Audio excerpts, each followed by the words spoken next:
Hello, my name is Singletary. I'm the co-founder and co-executive director of Unchained, CEO of The Survive. I'm currently incarcerated in Elmira Correctional Facility, serving out the last 6 years of a 20-year bid. And I'd like to thank Robin Hood for providing me with this opportunity to speak today. I think the first thing we have to understand when evaluating the criminal injustice system of today is that it's a direct descendant of racist ideologies of the past, carried over from slavery through Reconstruction and coded into what are supposed to be just laws and policies for all, but that disproportionately affect people of color. Since those ideologies were essentially constructed around fears of inadequacy, insufficiency, and inferiority masking itself as superiority, the laws and policies that result here reflect those fears by attempting to defeat, demolish, and disenfranchise those who fall victim to it. If we trace our history, we notice it's been going on since emancipation, when a freedmen's borough, then a branch of the government, was tasked with solving labor disputes, then still very akin to slavery, that often spilled over into family ties of free people, their civil rights, and their ability to buy land. In modern times, we see these same issues arise with the neo-twist, as incarceration is a form of legalized slavery that promotes slave labor. Felonies severely restrict not only your right to work and be educated, but also where you can live. Not paying child support can send you to jail, even though you take care of your children by more practical means. And in many states, being on parole disqualifies you from voting. We can delude ourselves by subscribing to the severely flawed notion that these laws and policies keep us safe. But I've never met a law or policy that has ever stopped a crime. Only laws and policies that restrict social mobility.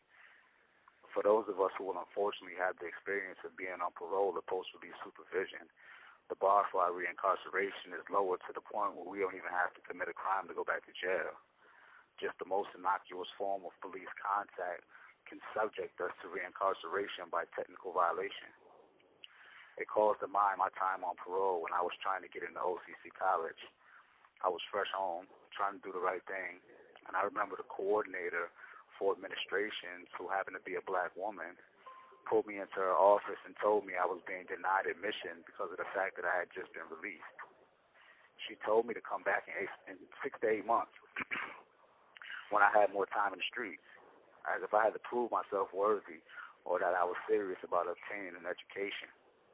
It was incredibly ridiculous because on top of the fact that I couldn't get in school, I couldn't get any work outside of off and on tent spots because of the fact that I had a felony.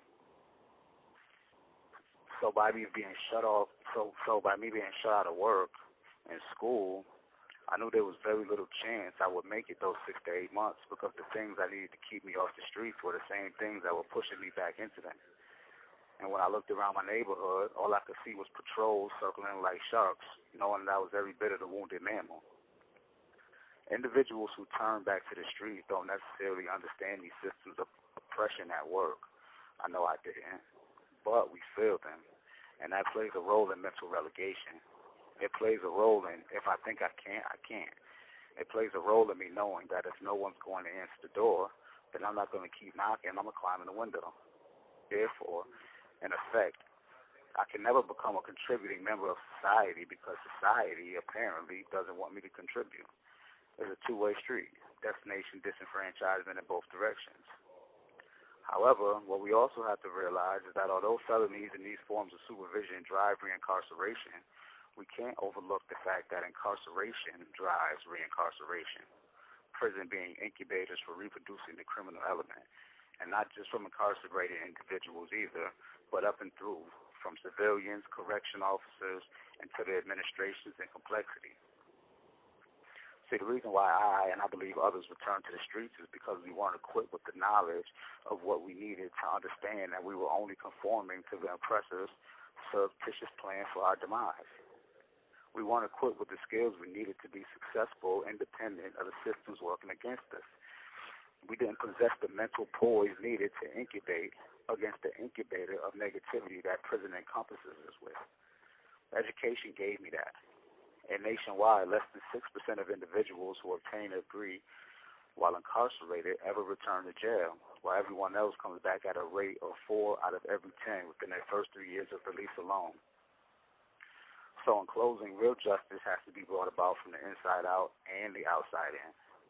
This means changing the voting laws in every state, getting rid of neo-redlining policies that restrict housing for people with felonies, open the door for gainful employment, like by allowing the friendly neighborhood weed man to participate in the marijuana industry as it becomes legalized, supporting less is more, the parole reform bill, evaluating rehabilitation for prisoners on a case-by-case basis, which it also includes changing the 85% minimal requirement for sentences, particularly in New York State, which we call the most progressive, yet if I was in just about any other state, I'd be speaking to you from home right now.